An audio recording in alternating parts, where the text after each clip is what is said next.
महायुतीच्या सरकारची सर्वात महत्त्वाकांक्षी योजना म्हणजे मुख्यमंत्री माझी लाडकी बहीण योजना। आज राज्याचे मुख्यमंत्री देवेंद्रजी फडणवीस साहेब, उपमुख्यमंत्री आदरणीय एकनाथजी शिंदे साहेब आणि उपमुख्यमंत्री अजितदादा यांच्या सूचनेनुसार डिसेंबर महिन्याच्या हप्त्याच्या वितरणाची सुरुवात, सन्मान निधीच्या वितरणाची सुरुवात आपण आजपासून करत आहोत आणि साधारणपणे 9 ऑक्टोबर रोजी आपण शेवटचं डीबीटी केलेलं होतं आणि त्यावेळेला जवळपास 2,34,00,000पेक्षा अधिक महिलांना आपण या योजनेअंतर्गत लाभ दिला होता। आज डिसेंबर महिन्याचा हप्ता वितरित करत असताना यामध्ये 2,34,00,000 महिलांचा समावेश तर आहेच, पण ज्या महिलांना आधार सीडिंगमुळे लाभापासून वंचित राहावं लागत होतं त्याच्यातल्या सुद्धा ज्यांची आधार सीडिंग झालेली आहे त्या लाभार्थ्यांना सुद्धा आज आपण लाभाच्या वितरणाची सुरुवात सन्मान निधीची करत आहोत आणि साधारणपणे 2,34,00,000 आणि आधार सीडिंग झालेल्या ज्या लाभार्थी असतील त्यांना लाभ वितरणाची सुरुवात आजपासून होत असताना येत्या 4 ते 5 दिवसांमध्ये टप्प्याटप्प्याने आपण या लाभाचं वितरण करणार आहोत। आज साधारणपणे आधार सीडिंग झालेल्या नव्याने झालेल्यापैकी 12 लाखापेक्षा अधिक महिलांना आपण लाभ वितरणची सुरुवात केलेली आहे। 67 लाखापेक्षा अधिक महिलांना आज आपण पहिल्या दिवशी लाभ वितरित करत आहोत। असंच उद्या, परवा आणि आणखीन पुढचे 2 दिवस असे 4 दिवस रोज महिलांना लाभ वितरण करण्यात येईल आणि अशा पद्धतीनं 2,34,00,000च्या पुढच्या ज्या आहेत अशा पद्धतीनं आपण त्यांना लाभ वितरण करणार आहोत। त्यामुळे अधिकाधिक महिलांना हा जो सन्मान निधी आहे तो येत्या 3-4 दिवसाच्या कालावधीतच पोहोचणार आहे। माझी सर्व माता भगिनींना मनापासूनची विनंती आहे की आपल्याला लाडकी बहीण योजनेचा लाभ राज्याचे हे 3 लाडके भाऊंच्या माध्यमातून मिळतच आहे, पण याचा आपल्या पुढच्या ज्या उद्योगधंद्यांसाठी असेल, आपल्या वैयक्तिक जीवनामध्ये आरोग्यासाठी असेल, आपल्या कुटुंबासाठी असेल, स्वतःसाठी याचा निश्चितपणाने आपण योग्य तो वापर करावा। आपल्या सगळ्या जणींना नवीन वर्षाच्या सुद्धा मी मनापासूनच्या शुभेच्छा देते। धन्यवाद। 40 लाखापेक्षा अधिक महिलांपर्यंत आज या योजनेचा लाभ पोहोचत आहे आणि ही योजना सुरू झाल्यापासून त्याची चांगल्या पद्धतीने स्क्रुटिनी करणं, 2.5 लाखापेक्षा कमी उत्पन्न असणारे, 1 लाखापेक्षा कमी उत्पन्न असणाऱ्या माता भगिनींचे फॉर्म भरून घेणं, ते ऑनलाईन करणं, आधार सीडिंग करणं अशा पद्धतीनं ते केलं गेलेलं आहे।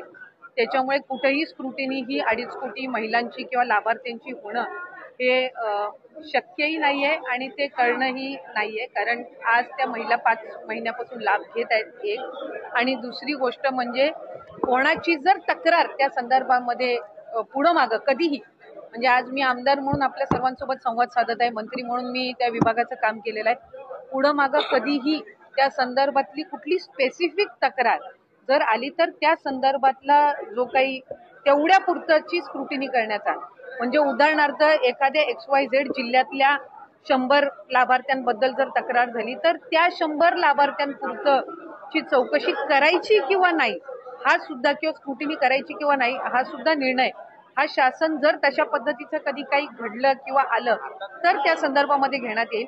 कुठेही स्क्रुटिनीचा विषय येत नाही। लाभार्थ्यांना त्यांच्या जो काही लाभाचं वाटप आहे किंवा डीबीटी आहे हे ज्या वेळेला राज्याचे मुख्यमंत्री देवेंद्रजी फडणवीस साहेब, उपमुख्यमंत्री एकनाथजी शिंदे साहेब आणि उपमुख्यमंत्री अजितदादा यांच्या मंत्रिमंडळामध्ये किंवा मीटिंगमध्ये ज्या वेळेला तशा पद्धतीच्या सूचना दिल्या जातील त्या पद्धतीनं पुढचं डीबीटी हे निश्चितपणाने होईल। काही तक्रारी आतापर्यंत आल्या आहेत का की निकषाबाहेर काही लाभार्थी आहेत या संदर्भात? मी माझ्या कार्यकाळामध्ये तर तशा पद्धतीची एकही तक्रार कधी आलेली नाही। आता आचारसंहितेच्या या मधल्या 1.5 महिन्याच्या 2 महिन्याच्या कालावधीत काही आल्या असतील तर त्या संदर्भातली मला काही माहिती नाहीये, पण तक्रारी आल्या तर त्याचं कशा पद्धतीने त्या स्क्रुटिनाइज करायच्या याचा निर्णय जो आहे ते शासन आणि जे संबंधित विभाग आहे ते त्या पद्धतीनं करतील, पण अशा पद्धतीची तक्रार ही कुठेही विभागाकडे मी त्या ठिकाणी पदावर असताना तरी प्राप्त झाली नव्हती। नाही, ह्या ज्या सगळ्या आहेत या अफवा पसरवल्या जात आहेत। शेवटी कुठले निकष कशा पद्धतीनं लावले जातील, कशा पद्धतीनं बदलले जातील, कशा पद्धतीनं कुठली जर एखादी तक्रार आली तर त्या संदर्भातली कशी स्क्रुटिनी केली जाईल हा निर्णय शासनाचा आणि विभागाचा राहतो। त्याच्यामुळे अद्याप तरी त्या संदर्भामध्ये कुठेही चर्चा नाही, अद्याप त्या संदर्भामध्ये कुठेही चौकशी किंवा कुठेही त्या संदर्भातली कारवाईचा विषय झालेला आहे। एका घरातल्या 2 बायकांनाच फक्त लाभ मिळू शकतो अशा संदर्भातला नियम. अशा संदर्भातला नियमही नाहीये. आपण जर GR मध्ये बघितलं तर 2.5 लाखापेक्षा कमी उत्पन्न असणारे, रेशन कार्ड त्यांचं पिवळं किंवा केशरी किंवा उत्पन्नाचा दाखला असणारे, अशी सगळी स्क्रुटिनी होऊन आम्ही सुरुवातीपासून एक गोष्ट म्हणत आलो की 2.5 कोटीपर्यंत लाभार्थी हे मॅक्सिमम असू शकतात. आणि त्या पद्धतीनं जर आपण बघितलं तर रजिस्ट्रेशन मध्ये सुद्धा आम्ही शेवटचं DBT 9 ऑक्टोबरला ज्यावेळेला केलं त्यावेळेला 2,34,00,000 महिलांना आम्ही DBT केलेलं होतं. म्हणजे साधारणपणे त्या आकड्याच्या आपण जवळपास आहोत. त्यामुळे त्या पद्धतीनं आपण हे केलेलं आहे. मला वाटतं मुख्यमंत्री मोदयांनी ज्यावेळेला शपथ घेतली त्या दिवशी सुद्धा पत्रकारांसोबत संवाद साधताना काही वर्तमानपत्र आणि पत्रकारांनी त्या संदर्भातली त्यांना विचारणा करण्यात आली.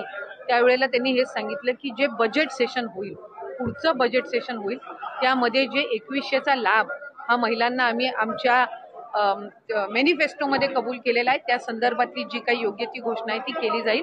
आत्ता 1500चा लाभ आहे आणि जे लाभार्थी आहेत, जे व्हेरीफाईड झालेले आहेत, ज्यांना गेल्या महिन्यांपासून लाभ मिळत आहे, त्या पद्धतीनं त्यांना मिळत नाही. एकूणच या योजनेसंदर्भात विरोधक आता पुन्हा एकदा आक्रमक होताना बघायला मिळतात, टीका टिप्पणी करताना बघतायत की आता निवडणुका झाल्यात, आता या संदर्भात अनेक खरं तर नियम जे आहेत ते लागू करण्यात येतील अशा संदर्भातले आरोपही होतात. एक तर विरोधकांनी सुरुवातीपासूनच या योजनेवर टीका केली. ज्या वेळेला 28 जून रोजी ही योजना जाहीर झाली त्यावेळेला सुद्धा त्याच्यावर टीका करण्यात आली. स्वतः त्या योजनेवर टीका केली की